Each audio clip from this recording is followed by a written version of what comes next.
Kementerian Agama Republik Indonesia menggelar sidang isbat pada hari ini, Selasa 17 Februari 2026. Sidang ini dilaksanakan untuk menentukan awal Ramadan 1447 Hijriah. Dan pemirsa, saat ini sidang masih berlangsung. Pemerintah akan menyampaikan hasil resminya melalui konferensi pers. Untuk itu kami telah bergabung dengan reporter yang ada di sana. Ya, Indira, bagaimana situasi di sana saat ini? Baik pemirsa, saat ini saya sedang berada di depan ruang sidang tepat digelarnya sidang isbat penentuan 1 Ramadan 1447 Hijriah, tepatnya di Hotel Borobudur, Jakarta Pusat. Sejak sore tadi sejumlah tokoh dan perwakilan organisasi masyarakat Islam sudah mulai berdatangan untuk mengikuti rangkaian sidang. Sidang isbat ini digelar secara tertutup dan diawali dengan pemaparan posisi hilal berdasarkan perhitungan astronomi atau hisab yang kemudian dilanjutkan dengan laporan hasil pemantauan hilal atau Ruqyatul Hilal di berbagai titik di Indonesia. Hasil dari sidang ini nantinya akan menjadi dasar penetapan awal Ramadan 1447 Hijriah di Indonesia yang akan disampaikan oleh Menteri Agama dalam konferensi pers setelah sidang selesai. Saat ini proses sidang masih berlangsung di dalam ruangan. Kami akan terus memantau jalannya sidang isbat ini dan segera menyampaikan hasil penetapan resmi kepada Anda. Dari Hotel Borobudur, Jakarta, saya Indira melaporkan. Baik, terima kasih Indira atas informasi yang disampaikan. Pemirsa, di ruang terpisah pemerintah juga saat ini telah menyiapkan ruang konferensi pers untuk menyampaikan hasil resmi dari sidang isbat 2026. Untuk itu kita akan beralih ke reporter kami yang sedang di sana. Ya, bagaimana Dani situasi terkini saat ini? Baik Amira dan juga saudara, berdasarkan informasi yang kami dapatkan di lapangan tadi, pada sidang isbat kali ini akan dihadirkan oleh beberapa pihak terkait, diantaranya Menteri Agama Republik Indonesia, Wakil Menteri Agama Republik Indonesia, Ketua Komisi 8 DPR RI, Ketua MUI dan juga Dirjen Bimas Republik Indonesia. Sementara itu yang dapat kami sampaikan, kembali ke Amira di studio. Baik, terima kasih Dani atas informasi yang disampaikannya.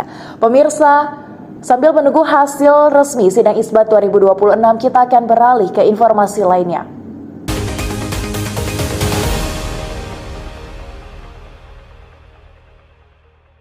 Anies Baswedan menghadiri forum diskusi publik yang diselenggarakan pada Sabtu 21 Februari 2026 di Masjid Al-Huriyah IPB University Bogor, Jawa Barat. Dalam materinya, Anies menyampaikan terkait isu kepemimpinan dan masa depan bangsa, serta bagaimana peran kampus dalam menyikapi persoalan tersebut. Anies juga turut menyampaikan pandangannya terkait masa depan bangsa. Assalamualaikum warahmatullahi wabarakatuh. Selamat sore pemirsa, saya Haifah Najah kembali dalam siaran khusus Ramadan dalam rangkaian kegiatan Festival Ramadan 2026 yang bertajuk Peran Islam dalam Mengubah Perspektif Terhadap Krisis Kepercayaan Publik. Acara ini menghadirkan sejumlah tokoh dan akademisi termasuk Anies Baswedan yang akan membagikan pandangannya terkait nilai-nilai Islam untuk membangun kepercayaan sosial di tengah masyarakat. Acara ini juga menjadi ruang diskusi dan refleksi bagi generasi muda terhadap pentingnya integritas, transparansi, dan tanggung jawab sosial. Berikut adalah laporannya.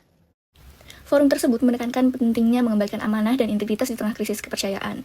Integritas dipahami bukan sekedar kejujuran, melainkan konsistensi antara nilai, ucapan, dan tindakan. Disebut pula bahwa kepercayaan adalah mata uang masa depan bangsa. Tanpanya, kebijakan, data, dan harapan generasi muda akan sulit berdiri kokoh. Baik, untuk fokus sendiri itu sebenarnya hampir mirip saja dengan program-program Ramadan pada umumnya, di mana kita ingin menjadikan bulan Ramadan sebagai momentum untuk mengembalikan semangat kita dalam mengejar nilai-nilai keislaman. Nah, namun perbedaannya adalah kita ingin mengangkat berbagai topik, sehingga kita tidak hanya fokus kepada aspek ibadah ataupun ruhiyah, namun juga kepada aspek pemikiran juga, seperti itu. Apakah karena target pesertanya mahasiswa IPB menjadikan alasan kenapa Masjid Al-Huriyah ini dipilih sebagai lokasi Festival Ramadan? Benar, karena emang target utamanya merupakan masyarakat atau mahasiswa dari IPB itu sendiri. Jadi kita ingin mahasiswa khususnya di lingkungan IPB Dramaga itu bisa menghadiri acara ini. Selain itu, kita juga ingin melibatkan masyarakat umum juga untuk dapat hadir pada kegiatan ini. Dikarenakan juga di masjid ini juga disediakan paket-paket makanan berbuka puasa juga.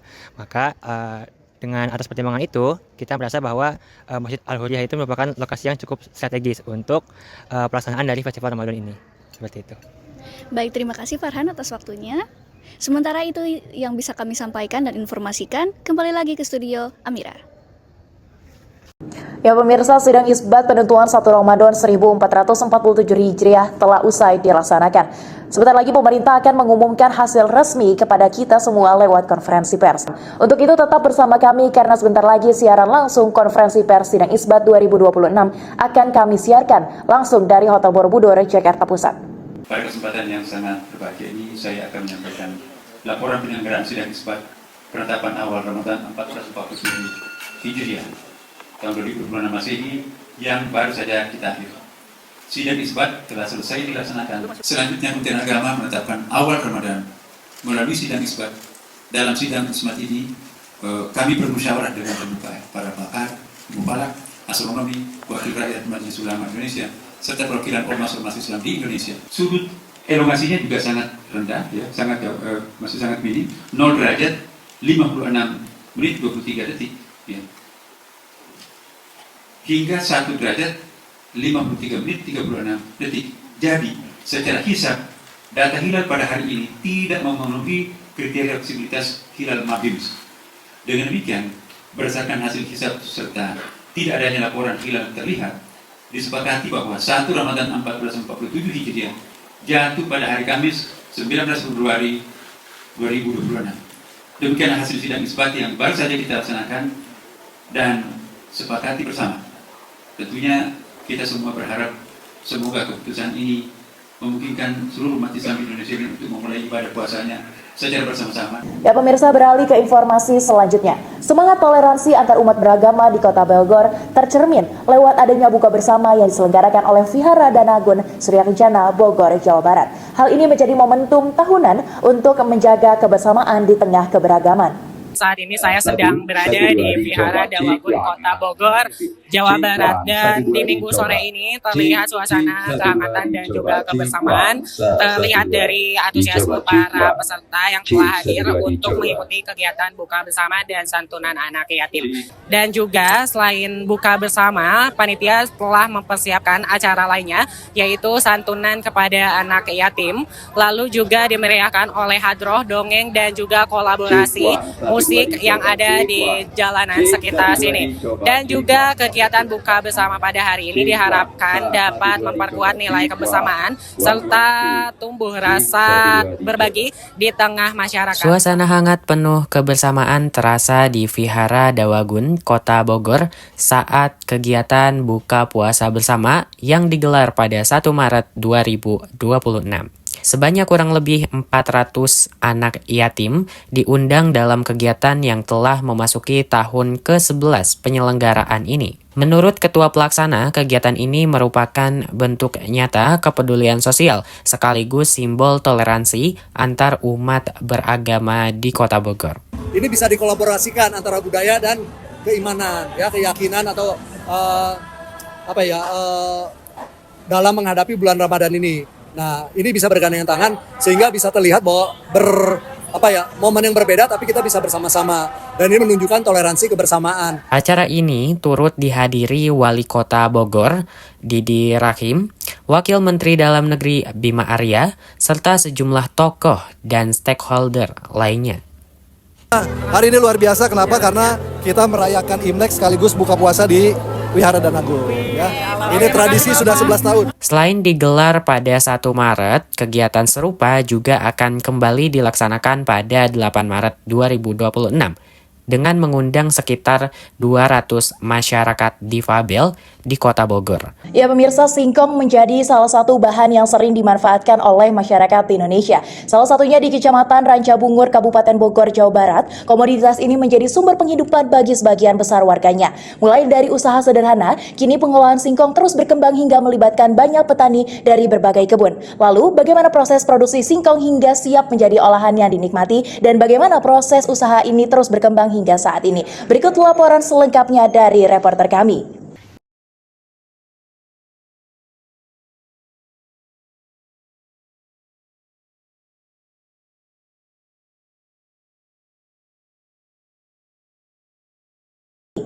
Di Kecamatan Rancabungur, Desa Pasir Gaok, produksi singkong masih menjadi salah satu aktivitas pertanian yang bertahan hingga saat ini.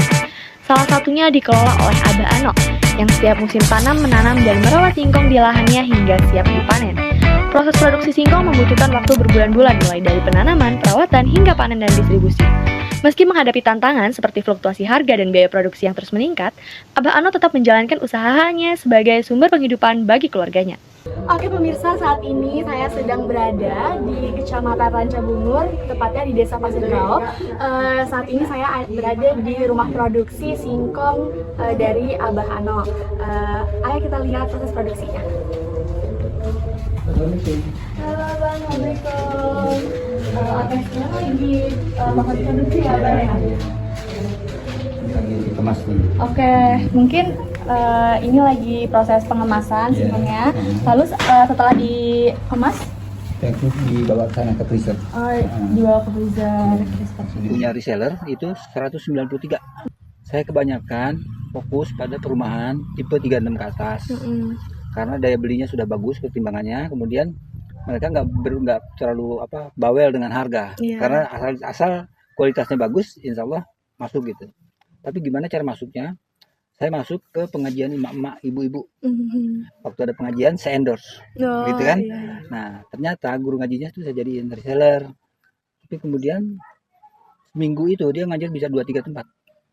Nah, dengan gitu kan perkembangannya kan berjalan sendiri kan Iya. gitu. Nah, saya sampai terakhir itu di PIK ya, Pantai Indah Kapuk. Oh, Kalau ke timurnya itu di Tambun, Berarti termasuk Bekasi segala macam. apakah udah sampai Jabodetabek? Sampai Jabodetabek sampai Berarti Bandung, Jabodetabek dari Bandung. untuk pengirimannya sudah luas ya, Bah ya? Sudah Kalau lumayan. untuk ke luar negeri apakah sudah pernah? Saya kurang tertarik ya karena cara pembayarannya yang perlu berbeda. modal besar kan gitu. Berapa luas lahan yang Abah kelola ini? Kalau yang Untuk saya kelola singkong. ini, sekecamatan ini sudah nanam singkong yang sama. Kemudian saya nggak bisa usah cari jauh-jauh dari petani-petani sekitar saya udah itu. Tapi lahan saya sendiri paling 3 ribuan lah. 3 ribuan Meter. meter ya? Iya. Oh, oke. Tapi namanya singkong mangrove. Dan itu cirinya itu ini, daunnya itu selalu ganjil. Ininya merah, gitu kan? Gitu. Nah, tapi ini kalau ditanam di lahan yang nggak subur, hasilnya juga jelek. Gitu. Jadi memang harus ini ya. Lahannya juga cocok. Produksi singkong Abah Ano menjadi salah satu sumber penghasilan bagi keluarganya sekaligus bagian dari aktivitas pertanian yang masih bertahan di Desa Pasir Gaok, Kecamatan Rancabungur. Keberlanjutan produksi singkong yang dilakukan oleh Abah Ano diharapkan dapat terus mendukung perekonomian masyarakat setempat. Saya Indira melaporkan dari Kecamatan Rancabungur, Desa Pasir Gaok.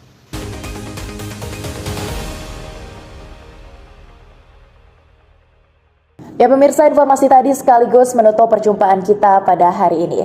Atas nama seluruh kru redaksi, kami mengucapkan selamat menunaikan ibadah puasa 1447 Hijriah. Semoga Ramadan tahun ini dapat membawa keberkahan dan juga kebaikan bagi kita semua.